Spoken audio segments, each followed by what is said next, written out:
Welcome to Citizen Live at 1. Let's take a look at our top stories in the bulletin.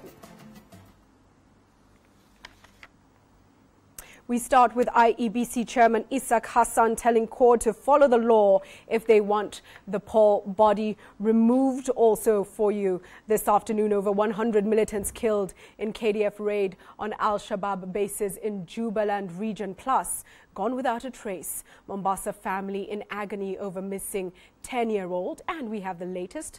Voting in Bonari constituency is underway. Esther Kahumbi tells us all about it. Plus, Viva Brazil follows this bulletin. We have an interview with the Belgian who has Kenyan roots. His father's in the interview with us, Divock Origi's father. We'll be speaking with Michael Kinyiwaihiga Mwara and the team. Also, we have the former Miss Kenya, Cecilia Mwangi, and musician Ringtone on Viva Brazil. But first, let's get straight to the news. IEBC's chairman Ishaq Hassan has downplayed court's demands for the disbandment of the commission over court's claims of partiality in the last general election. Hassan says the opposition is free to pursue the reconstitution of the electoral body, but must do so within the legal framework provided by the Constitution. Francis Gashuri tells us more. The electoral body IEBC has in the recent past been on the spotlight, with the opposition team court demanding the disbandment of the commission before Kenyans returned to the polls in 2017. Opposition leader Raila Odinga terming the commission chaired by Ishaq Hassan an unfair referee. Tuongee juu ya mambo ya IEBC. Ile mnyama anaitwa IEBC. Tukawaambia kwamba nyinyi mnaweza kuwa mna imani na IEBC, lakini sisi kama code hatuna imani na IEBC. But Hassan says those calling for IEBC's disbandment were within their right, but must use the legal route. That's an issue which is before Parliament, and the coalition is using the legal process for removing the commissioners. So I think the matter is in Parliament. The Commission has filed its response, and let's wait for the Committee of Parliament to make its report. We, of course, are very aware of the complaints raised by them. Activist Wafula Buke has already filed a motion in the National Assembly seeking the sacking of Hassan and the 8 IEBC commissioners for allegedly mismanaging last year's general election. The motion is yet to be debated in the August House. The maturity of the Kenyan electoral system was equally tested immediately after the March 2013 elections by the dispute to the declaration of the presidential vote. But the peaceful adjudication of the dispute at the highest level was testimony to the capacity of the institutions and the confidence of Kenyans about their electoral and judicial processes. Hassan has since been appointed chairman of the Commonwealth Elections Committee, a group that brings together electoral managers from 53 countries that are members of the Commonwealth Group. The team is meeting in Nairobi to share ideas and experiences in electoral management. The quality of a country's election is, to a large extent, dependent upon the quality of its election management body. Where an EMB or election management body is independent, capable, and transparent, it can play a crucial role in ensuring the credibility of an election and public and political confidence in it. The aim of the network is to facilitate experience sharing and to promote good practices and provide opportunities for peer support across the Commonwealth. There is a lot we can learn and are learning from one another. Hassan and his colleague commissioners in the IEBC were appointed in November 2011 for a single term of 6 years that lapses in November 2017. This means IEBC, as currently constituted, will manage the 2017 general election unless Buke's motion in the National Assembly succeeds and the commissioners are removed in accordance with the law. Francis Gashuri, Citizen Live at 1. We stay with matters of elections now, and voting is currently underway in Bonari constituency, where 7 candidates are facing off for the parliamentary seat. Now, so far, the voting exercise has been running smoothly, although voter turnout is still low. The exercise has, however, been marred with some allegations of voter bribery by some candidates. Esther Kahumbi joins us live from Bonari. Esther, what's the latest on the ground? Well, thank you, Julie. You're right. Voter turnout has been very low here, apart from the people we saw coming out very early in the morning at 6 a.m., probably wanting to go to their places of work. The queues keep reducing by the hour. In fact, if you can see behind me, there are only about 6 people on the queue. And this is one of the largest polling centers here in Bonchari constituency. You would expect the numbers to be higher, but that has been the situation even across other polling centers across the constituency. There are 65 polling centers, and I understand today is a market day here in Bonchari, and probably you would expect that probably some of the residents are out in the market, and we're hoping to see them coming out later on in the afternoon to vote. But it's an issue that also IEBC officials have talked about, raising concern that indeed the voter turnout will be very low. The other thing is that during the last general election, the turnout was 23,000 people out of a registered number of 39,000 people. They're expecting that number to be way lower today. They're supposed to be electing their member of parliament. For a year, they haven't had one representing them because of the court battles. But clearly, there's no as much enthusiasm as you would have expected people here in Bonchari to come and elect their leader. Of course, we spoke to some of them who turned out early to vote, and they have reasons why they come out to vote, because they have issues they had wanted addressed, and because they haven't had a member of parliament, those issues haven't been addressed. Let's just listen to some of them. Matarajio sasa tunataka kuchagua kiongozi ambaye tuongoza, maana tumesumbuka sana mwaka mzima, hata maendeleo yamerudi nyuma sana. Tunataka maendeleo.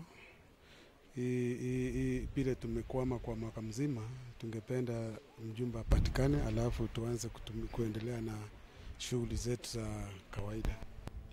Sisi tunataka kiongozi mwenye ataweza kujitolea atufanyie kazi, kwa sababu tumewesti muda mrefu sana bila kuona maendeleo Bonchari.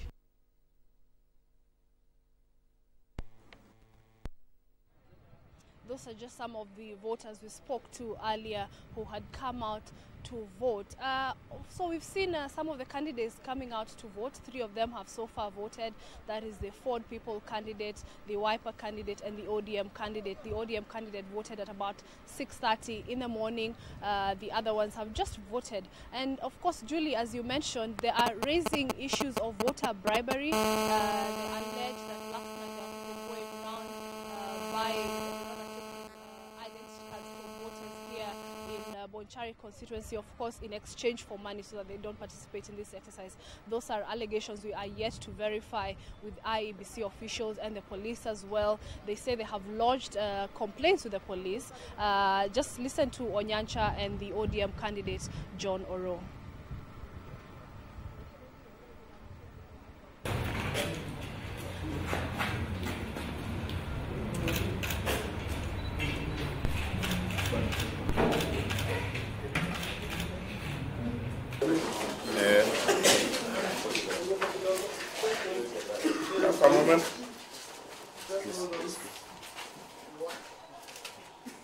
Asante.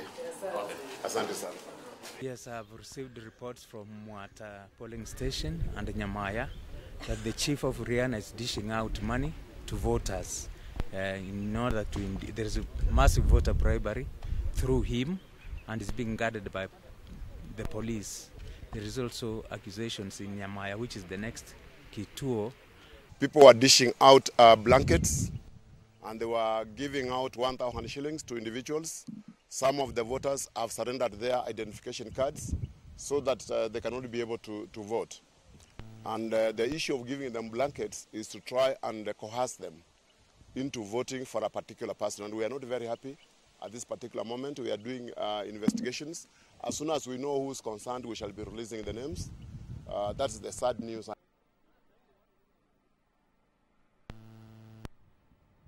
Those are the 2 candidates who we were able to capture as they vote, and of course you had their allegations of voter bribery. Of course we'll be talking to IEBC officials to tell us what they're doing about that. They have police officers who are manning this exercise, 250 of them who are out in the entire constituency, the 65 polling centers, to ensure that there's nothing wrong that is going on. The voting exercise began at 6 a.m. It's expected to go well into the evening at about 5 p.m. when we will know the outcome of this vote. That's when the vote counting will begin. The tallying center is just nearby at Itiero High School. That's where they will be counting the votes from the entire constituency. And of course, we will be here to keep our viewers updated, Julie.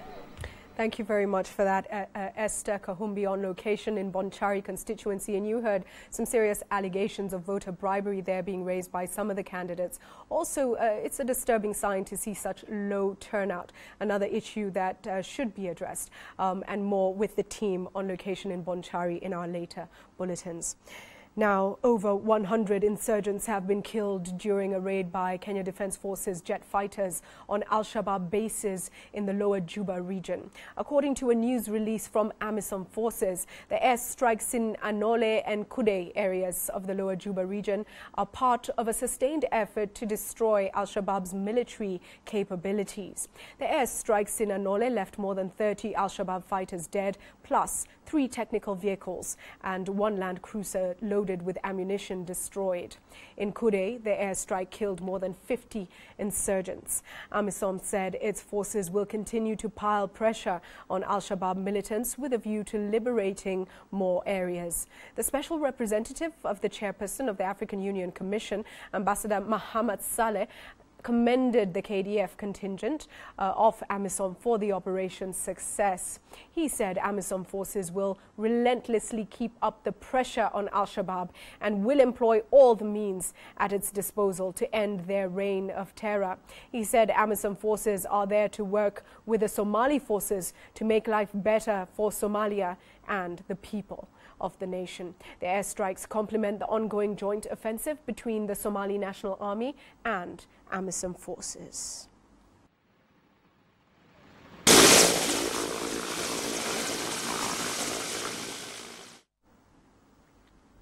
From insecurity to politics, and Siaya County Governor Cornelius Rasanga has denied claims that the ongoing political rallies by CORD are causing insecurity in the country. He says that the rise in insecurity is the reason why CORD is demanding national dialogue. Speaking to the media, Rasanga said there's need for dialogue between the government and the opposition to allow consolidation of ideas that could help combat insecurity.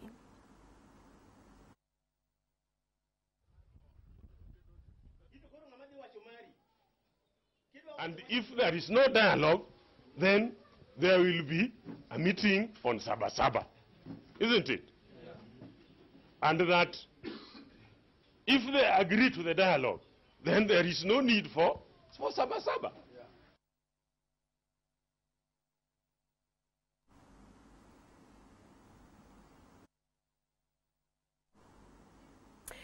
Now, transport along the Gilgil-Eburu Road was paralyzed for over 2 hours after angry farmers blocked the road to protest over rising cases of wildlife attacks in the area.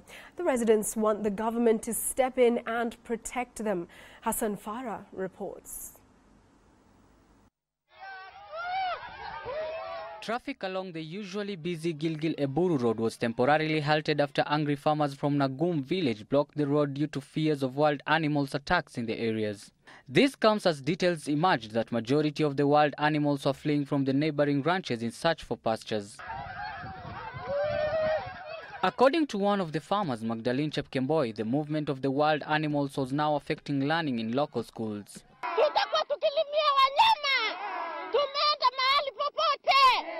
Tupate usaidizi. Hawa wanyama tunaomba wafungiwe. KWX pamoja na serikali. Fikirieni jambo hili. Wanyama waondolewe tafadhali. Her sentiments were however echoed by Stephen Mwangi, who said the animals were causing havoc to their crops. Tumejaribu kukimbia kwa KWS, hakuna usaidizi wote ambaye tumepata. Tumejaribu kukimbia kwa DC, hakuna usaidizi wote tumepata. Tumejaribu kwenda kwa MP wetu, hatupati usaidizi wowote. Kwa hivyo tunaomba serikali kuu itusaidie. Some of the wild animals cited are zebras, buffaloes, elands and antelopes, and farmers are now angry that they will not be compensated for their losses. I'm appealing to the Senate and the MCA wapitishe sheria kama vyakula ya mkulima imekuliwa na wanyama ama imeharibiwa na mali yake alipwe ridhaa. Ama sio namna hiyo? Hassan Farah, Citizen Live at 1. Very pained calls for assistance in the human-wildlife conflict, and even as we seek to protect our wildlife, it's important to remember that there are issues that must be addressed in relation to that conflict. We move now to Mombasa, and a couple in Mombasa is in agony following the abduction of their 10-year-old son, Ian Kariuki. According to the parents, their son failed to return home on Wednesday last week after being sent to the shop. Efforts to trace him have borne no fruit, and the parents are fearing that he could have been kidnapped by unknown people. The last few days have been unbearable for the family of the 10-year-old child Ian Kariuki. Francis Njenga and the other members of the family have had sleepless nights after the disappearance of their child. The incident occurred in Kisauni, Mombasa on Wednesday last week. Venye ameambiwa amenuamboga anarudi, baina kutoka pale kwa kibanda hakurudi tena mpaka hapa nyumbani na hakufika. Kabisa hakufika hapa nyumbani. Sasa tulikuwa tunajiuliza swali, kwani hapa kumetokea nini baina hapa kwa mboga kufika hapa nyumbani? Na hapo ndio mtoto alipotea na akapotea mpaka dakika hii. Tumeumia roho yetu, yani kama mimi nimeumia. Nimelia, nimeomba. The couple, now left with 2 children, claims that despite having reported the matter to various places of worship and police stations, they have not been able to establish the whereabouts of their child, and with them, they are only left with one request.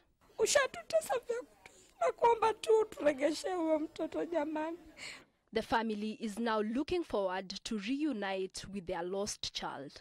Marion Kisoso, Citizen Live at 1. Our thoughts are certainly with that family, and we hope young Ian is found. Also, after the break, we take a short break now, but after the break, we tell you about the UNEA meeting. It's the first session of the United Nations Environmental Assembly in Nairobi. It's happening at the United Nations in Gigiri, but also across Nairobi in another area. We tell you about tree planting. It's all happening here on Citizen. Stay with us for more news.